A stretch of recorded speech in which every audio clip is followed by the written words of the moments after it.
Right. ఇక YouTuber Anvesh పైన case అయింది. మెట్రోలో బెట్టింగ్ యాప్స్ ప్రమోషన్స్ పైన ఓ వీడియోలో డీజీపీ మెట్రో ఎండి పైన ఆరోపణలు తప్పుడు ప్రచారం చేశారని చెప్పేసి కానిస్టేబుల్ ఫిర్యాదు చేసిండు. ఈయన మీద కేసు పెట్టిరు. నిన్న కేసు పెట్టారు పోలీసు వాళ్ళు. నిన్న కేసు నమోదు చేసిరు. ఈ అన్వేష్ అంటే నా అన్వేషణ అని ఒక ఛానల్ ఉంటుంది, ప్రపంచ యాత్రికుడు అని చెప్పేసి ఇంకొక ఛానల్ ఉంటుంది. ఈ ఛానల్కి సంబంధించి ఈయన రెగ్యులర్గా రోజు ఏదో ఒకటి ఈ మధ్యలో మీరు చూస్తూ ఉంటే ఈ బెట్టింగ్ యాప్స్ మీద బాగా ఫైట్ చేస్తూ ఉన్నాడు. ఇది ఫైటింగ్ అనుకోవాలన్నా లేకపోతే వ్యూస్ వస్తున్నాయి కాబట్టి దానికోసమే మాట్లాడుతూ అనుకోవాలన్నా పక్కన పెడితే కాసేపు బెట్టింగ్ యాప్స్ ఎవరైతే ప్రమోషన్ చేసిర్రో ఆ ప్రమోషన్ చేయడం వల్ల చాలా మంది చనిపోయిర్రు. సో కాబట్టి ఈ బెట్టింగ్ యాప్స్ ప్రమోషన్ చేస్తున్న అందరి మీద వరుస పెట్టి వీడియోలు చేస్తూ ఉన్నాడు అన్వేష్ అనేటువంటి యూట్యూబర్. ఈయన ప్రపంచం అంతా తిరుగుకుంటా వీడియోలు చేస్తూ ఉన్నాడు, కొంత కంటెంట్ ఇస్తూ ఉన్నాడు, క్రియేటివ్ కంటెంట్. సో ఈ క్రమం లోపల అందరి మీద చేసిండు. యూట్యూబ్లో ఎవరెవరైతే యూట్యూబ్లో కానీ సోషల్ మీడియాలో కానీ ఇన్స్టాలో కానీ వాళ్ళ ప్లాట్ఫామ్స్లలో ఎవరైతే ఈ బెట్టింగ్ యాప్స్ని ప్రమోట్ చేసిరో వాళ్ళందరి మీద వీడియోలు చేసి ఇగో ఇన్ని కోట్ల స్కామ్ అన్ని కోట్ల స్కామ్ అని చెప్పి చూపిస్తూ పోతా ఉంటాడు. ఒకసారి అది చూపిద్దామా? ఇట్లా ఇద్దరు దొంగలే అని చెప్పేసి ఇట్లా ఒక రోజు క్రితం పెడితే నాకు 7 లక్షల వ్యూస్. ఇట్లా బెట్టింగ్ యాప్స్ మీదనే బెట్టింగ్ యాప్స్ ఇక్కడ ఎంత 17,000 కోట్ల స్కామ్ అంట. 17,000 కోట్ల స్కామ్ అని చెప్పేసి ఒకటి. ఇక్కడ ఈ అన్ని బెట్టింగ్ యాప్స్ గురించే. ఇగో అఘోరి కూడా బెట్టింగ్ యాప్ చేసిందని చెప్పేసి బెట్టింగ్ స్కామ్ అని చెప్పేసి ఒకటి. జగన్ బెట్టింగ్ యాప్స్ అని చెప్పేసి ఒకటి. ఇంకోటి ఏంది, ఇది 5 కోట్ల స్కాము వీళ్ళు ఏదో చేసిరని చెప్పేసి వీళ్ళది ఒకటి. సనాతన ధర్మ బెట్టింగ్ యాప్స్ అని చెప్పేసి పవన్ కళ్యాణ్ కూడా బెట్టింగ్ యాప్స్ ప్రమోషన్ చేసిండు అని చెప్పేసి 1000 కోట్ల మాఫియా అని చెప్పేసి ఒక వీడియో. వెంకటేశ్వర స్వామి బెట్టింగ్ యాప్స్ అని చెప్పేసి గోవిందా అని చెప్పేసి ఇదొకటి. సోను సూదు బెట్టింగ్ యాప్స్ మాఫియా 1000 కోట్ల స్కామ్ చేసిండి అని చెప్పేసి ఒకటి. క్రాంతన్న బెట్టింగ్ యాప్స్ టీచర్ కాదు బ్రోకర్ అని చెప్పేసి ఈయన 10 కోట్ల స్కామ్ చేశాను. ఈయన బెట్టింగ్ మహారాణులు అని చెప్పేసి పచ్చళ్ళ మాఫియా అని చెప్పేసి ఈ బెట్టింగ్ కు సంబంధించినటువంటి ఒక వీడియో. ఇక బిగ్ బాస్ మోసగాళ్ళు బెట్టింగ్ యాప్స్ అని చెప్పేసి ఇదొకటి. సాఫ్ట్వేర్ బెట్టింగ్ యాప్స్ అని చెప్పేసి 20 కోట్ల స్కామ్ అని చెప్పేసి దీప్తి సునేయన షణ్ముఖ్ జశ్వంత్ వీళ్ళకి సంబంధించింది. ఇక శివజ్యోతి బెట్టింగ్ యాప్స్ 10 కోట్ల స్కామ్ అని చెప్పేసి ఇదొకటి. అలీ బెట్టింగ్ యాప్స్ పాకిస్తాన్ తీవ్రవాది, ఏకంగా అలీని పట్టుకొని పాకిస్తాన్ తీవ్రవాది అని చెప్పేసి ఒకటి.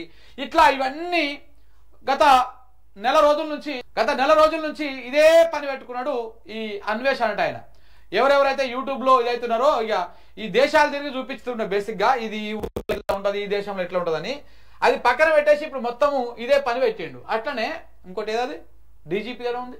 అట్లనే నిన్న ఏం చేసినట్ట మొన్న 2 రోజుల క్రితము ఈ వీడియో కూడా పెట్టిండు. తెలంగాణ డీజీపీ మెట్రో స్కామ్ 300 కోట్లు దోచేశారని చెప్పేసి ఇట్లాంటిది ఒక వీడియో రిలీజ్ చేసిండు. ఈ వీడియో రిలీజ్ చేసి ఏం పెట్టిండు, ఇందులో 14 నిమిషాల 37 సెకండ్ల వీడియోలో తెలంగాణ రాష్ట్రంలో ఉన్నటువంటి డీజీపీతో పాటు ఒక 7 ఐఏఎస్ ఐపీఎస్ అధికారులను పేర్లను ప్రస్తావిస్తూ డైరెక్ట్గా నేరుగా పేర్లను ప్రస్తావిస్తూ వీళ్ళు 300 కోట్ల స్కామ్ చేసిర్రు. 300 కోట్ల స్కామ్ చేసిర్రు. ఈ బెట్టింగ్ యాప్స్ ప్రమోషన్ చేసిర్రు. ప్రమోషన్ చేయడం వల్ల తెలంగాణ డీజీపీకి, ఆ మెట్రో ఎండీకి, శాంతి కుమార్ మాజీ సిఎస్ ఉంది కదా ఆమెకు, ఇట్లా చాలా మందికి ఇందులో డబ్బులు వచ్చినాయి అని చెప్పేసి ఒక సంచలనమైనటువంటి వీడియోని రిలీజ్ చేసిండు. దీంతో సైబరాబాద్ పోలీసులు ఈయన కేసు నమోదు చేసిరు. తప్పుడు సమాచారంతో ప్రజలను తప్పుదోవ పట్టిస్తున్నాడు అని చెప్పేసి చేసి ఇట్లా చేసిండు. అంటే కేసు నమోదైంది. ఆ కేసు నమోదైన తర్వాత ఇక ఇప్పుడు ఎవరెవరైతే బేసిక్గా ఆయన మాట్లాడుతూ అన్వేష్ అనేటటువంటి ఈ వ్యక్తి మాట్లాడుతూ యూట్యూబర్ మాట్లాడుతూ నేను అన్ని సాక్ష్యాలతో చూపిస్తా అంటాడు. కానీ ఆయన చెప్పడమే సాక్ష్యం. సాక్ష్యాలతో చూపిస్తా అంటాడు, చెప్పడమే సాక్ష్యం, నోటితో చెప్పడమే సాక్ష్యం అనమాట. అంతకు మించి ఇంకోటి ఏం లేదు. ఏదైనా పేపర్ తీసుకొస్తాడా, ఇక్కడ నుంచి ఇక్కడ వచ్చినాయి అట్లాంటివి ఏం లేదు. గూగుల్లో ఆ వికీపీడియా ఓపెన్ చేస్తే అందులో ఉన్నటువంటి కొన్ని డాటా ఇవి తీసుకొని ఇవే సాక్ష్యాలతోటి ఆధారాలతో నేను చూపిస్తున్నా అని చెప్తూనే ఉంటుంటేనే అట్లా అందరి మీద యూట్యూబర్ల మీద ఇన్ఫ్లుయెన్సర్ల మీద మాట్లాడితే నడిచింది. ఇప్పుడు బేసిక్గా ఈ బెట్టింగ్ యాప్స్ ప్రమోట్ చేస్తున్నటువంటి వాళ్ళందరినీ ఒకటేసారి పెట్టి 1 గంట సేపు వీడియోలో ఎక్స్ప్లెయిన్ చేస్తే అయిపోతుంది. కానీ నా అన్వేష్ అనేటువంటి ఈ యూట్యూబర్ చాలా తెలివి కలవాడు అనమాట. ఒక్కొక్కరి మీద ఒక్కొక్కరిగా వీడియోలు చేసుకోవచ్చు. ఇట్లా దాదాపు ఒక 20-30 వీడియోలు చేసిండు. ఒక్కొక్క వీడియో మిలియన్స్ వ్యూస్ పోతా ఉంటాయి. దానివల్ల ఏమవుతుంది, ఎందుకంటే యూట్యూబ్లో కూడా చూడండి, గుర్తుపెట్టుకోండి, సబ్జెక్టు చెప్తే చూసేవాళ్ళు చాలా తక్కువ ఉంటారు. ఒక వ్యక్తిని విమర్శించుకుంటా, వ్యక్తి మీద ఆరోపణలు చేసుకుంటా, వాళ్ళ మీద రకరకాల బూతులు తిట్టుకుంటా మాట్లాడితే చూసే వాళ్ళు ఎక్కువ ఉంటారు.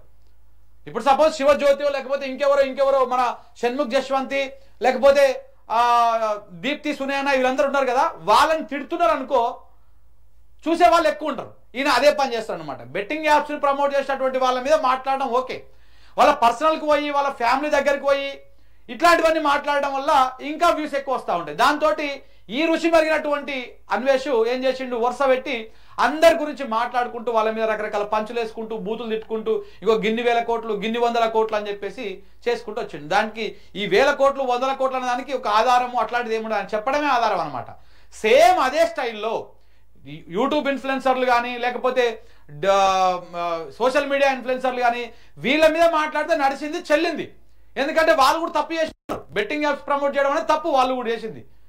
బెట్టింగ్ యాప్స్ ప్రమోట్ చేయడం వల్ల వాళ్ళని ఫాలో అయ్యే వాళ్ళు, వాళ్ళని చూసేవాళ్ళు, అభిమానించే వాళ్ళు కొంతమంది ఆ బెట్టింగ్ యాప్స్లలో ఆడి పైసలు పోగొట్టుకొని ప్రాణాలు పోగొట్టుకొని కుటుంబాలాగం అయ్యి ఇదంతా అయ్యింది. కాబట్టి వాళ్ళు తప్పు చేశారు కాబట్టి వాళ్ళు ఎక్కడ కూడా బయటకు పోయి మాట్లాడలేకపోయారు. కేసు పెట్టడమో ఈయన చేసేటువంటి ఫేక్ ఎలిగేషన్స్ మీద కేసు పెట్టడమో ఇట్లాంటివి చేయలేకపోయారు. కానీ నిన్న ఏకంగా పోలీసు వాళ్ళ మీద, పోలీస్ బాస్ అయినటువంటి డీజీపీ మీద, అధికారులకు బాస్ అయినటువంటి శాంతికుమార్ మీద, సిఎస్ మీద, ఈ మెట్రో ఎండి ఎన్విఎస్ రెడ్డి మీద, ఇట్లాంటి అందరి మీద 300 కోట్ల స్కామ్ అని చెప్పేసి ఉట్టిన ఫేక్ ఎలిగేషన్ చేసడంతో పోలీసు వాళ్ళు ఈయన మీద కేసు నమోదు చేశారు. సుమోటోగా స్వీకరించి కేసు నమోదు చేశారు. ఇంకా ఇందులో చాలా విషయాలు మాట్లాడండి, మనం అది ప్లే చేస్తే మళ్ళీ కాపీరైట్ పంచాలు ఇవన్నీ వస్తాయి. నేను భారతీయుడిని సిగ్గుపడుతున్నా. ఈ భారతదేశము మొత్తం అవినీతి దేశం. నేను మొత్తం ఎన్నో దేశాలు తిరిగినా అన్ని దేశాల కంటే అత్యంత అవినీతి దేశం మన దేశమే అని చెప్పేసి కూడా మాట్లాడాడు. ఒక దేశాన్ని ఈ రకంగా కించపరిచినటువంటి వ్యక్తి నేను ఏడ చూడలే. ఈ దేశ పౌరుడై ఉండి ఏడ చూడలే. మరి అంత భారతదేశం మీద విరక్తి పుట్టినోడివి ఇక్కడ పౌరత్వాన్ని రద్దు చేసుకొని ఏ ఉగాండానో లేకపోతే ఇంకా వేరే దేశం పాకిస్తానో లేకపోతే ఆఫ్ఘనిస్తానో బంగ్లాదేశో లేకపోతే ఆఫ్రికా కంట్రీసో ఎక్కడో ఒక దగ్గర పోయి అక్కడ తీసుకొని అక్కడ ఉండొచ్చు కదా. మరి ఎందుకు మన దేశాన్ని గౌరవించినటువంటి వ్యక్తివి ఈ దేశం గురించి మాట్లాడేటువంటి హక్కు దీని గురించి ఉందా? ఎంత సింపుల్గా చెప్తారంటే, నేను మొత్తం తిరిగినా ఏ దేశంలో ఇంత కరప్షన్ లేదు, మనకు సిగ్గనిపిస్తుంది, భారతదేశము పెద్ద అది అన్నట్టుగా మాట్లాడడం జరిగింది. చాలా విషయాలు మాట్లాడు. కోపం డీజీపీ పట్టుకొని దొంగ అన్నాడు, డీజీపీని పట్టుకొని దొంగ అన్నాడు, ఐఏఎస్ ఐపీఎస్ని పట్టుకొని దొంగ అన్నాడు. ఈ మహానుభావుడికి రాష్ట్ర బడ్జెట్ ఎంత? 13,000 కోట్లు ఒక రాష్ట్ర బడ్జెట్ అంట. తెలంగాణ రాష్ట్ర బడ్జెట్ దగ్గర 3 లక్షల కోట్లు. ఒక 50,000 కోట్లు సెంట్రల్ గవర్నమెంట్ బడ్జెట్ అంట. సెంట్రల్ గవర్నమెంట్ బడ్జెట్ అంతా మనమన్నా పెట్టిరు కదా. కాబట్టి ఇట్లా ఐఏఎస్లకి ఐపీఎస్లకి కొంత ఆ తేడా తెలవకుండా ప్రజా ప్రయోజన వాద్యం అనేది విషయం కూడా తెలియదు ఇతగాడికి. అదే ప్రజాప్రతినిధి వాద్యం ఏదో చెప్తా ఉన్నాడు ఆడికొచ్చి. కోర్టులో ప్రజా ప్రయోజన వాద్యం పిల్లేసిర్రు అనేటువంటి విషయం కూడా క్లారిటీ లేకుండా మీకు ఐఏఎస్లకు ఐపీఎస్లకు జ్ఞానం లేదా, సబ్జెక్ట్ లేదా అని చెప్పేసి మాట్లాడడం జరిగింది.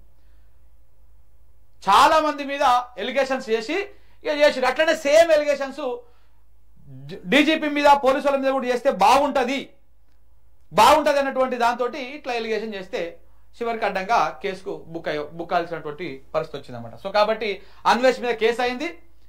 ఇప్పుడు ఏమైతున్నది, నా అన్వేషణ అనేటువంటి వ్యక్తి ఇప్పుడు రేపో మాపో మరి వాళ్ళకు పోలీసులు వాడికి పంపిస్తారా లేకపోతే విచారణకు రమ్మంటారా, అరెస్ట్ చేసి తీసుకొస్తారా, ఏమైతే చూడాలి. ఈయన విదేశాల్లో ఉన్నాడు కాబట్టి నిన్న రీసెంట్గా మూర్తి గారి ఇంటర్వ్యూలో చూసాను నేను, ఎక్కడ ఆఫ్రికా కంట్రీస్లో ఎక్కడో ఉన్నాడంట. సో కాబట్టి ఆయన తీసుకొస్తారా? వాస్తవానికి కూడా నా అన్వేషణటువంటి ఈ మిత్రుడికి ఈ పోలీసు వాళ్ళే స్టార్టింగ్లో బాగా జాకిలు పెట్టి లేపారు. ఆయన ఎవరు, ఆర్టీసీ ఎండి సజ్జనార్ ఈయన కలిసి ఒక ఏమంటారు ఒక జూమ్ మీటింగ్ పెట్టుకొని మొత్తం ప్రపంచానికి అందరికీ నీతులు చెప్పారు వాళ్ళు. కానీ చివరికి ఆ పాముకు పాలు పోసి పెంచితే మనల్నే కాటేసినట్టుగా ఎవరైతే ఏ పోలీస్ అయితే ఏ ప్రభుత్వం అయితే ఎంకరేజ్ చేసి ఈయన పట్ల అదైందో ఇలా ఆ ప్రభుత్వం మీదనే ఆ ప్రభుత్వంలో ఉన్నటువంటి పోలీసుల మీదనే ఉన్నతాధికారుల మీదనే ఈయన ఇవాళ ఆరోపణలు వేసే కాడికి వచ్చింది కథ. సో కాబట్టి నిన్న కొన్ని ఛానల్స్లో కూడా వార్తలు చూసినాం. ఆరోపణలు చేయొచ్చు, ఆధారాలు ఉంటే సాక్ష్యాలు ఉంటే ఆరోపణలు చేయొచ్చు, కానీ ఏమీ లేకుండా ఉంటేనే ఒక పోలీస్ బాస్ను పట్టుకొని 300 కోట్లు తిన్నావు నువ్వు దొంగవి లంగవి అంటే ఎట్లా ఉంటుంది? సో కాబట్టి ఒక అదుపు లేకుండా పోయింది. దీని మీద మరి పోలీస్ శాఖ అయితే సీరియస్గా తీసుకోవడం తెలుస్తూ ఉన్నది. ఈయన డిలీట్ చేసిండు ఈ వీడియో పెట్టి డిలీట్ చేసిండు. ఎవరో డౌన్లోడ్ చేసుకొని వేరే ఛానల్లో పెట్టిరు. 14 నిమిషాలు ఉంటుంది. అయితే ఇందులో మొత్తం మాట్లాడినాక లాస్ట్కి పోయినాక ఇదంతా ఫేకు, ఇదంతా కల్పితం మాత్రమే అంటాడు. అంటే అప్పటిదాకా లంగ అన్నాడు, దొంగ అన్నాడు, 300 కోట్లు అన్నాడు, తిన్నరన్నాడు, లాస్ట్కి మాత్రం ఇది ఫేకు కల్పితం అని చెప్పేసి అన్నమాట. సో కాబట్టి ఇదంతా కూడా ఒక హైప్ అంటే వ్యూస్ పిచ్చిలో జరుగుతున్నటువంటి వ్యవహారం ఇది. వ్యూస్ పిచ్చి అంటే మనకు వ్యూస్ కావాలి కాబట్టి ఏది మాట్లాడితే అది మాట్లాడదు. యూట్యూబ్లో కూడా అదుపు లేకుండా ఈ రకంగా తయారైపోయింది. వ్యూస్ పిచ్చిలో జరుగుతున్నటువంటి వ్యవహారము.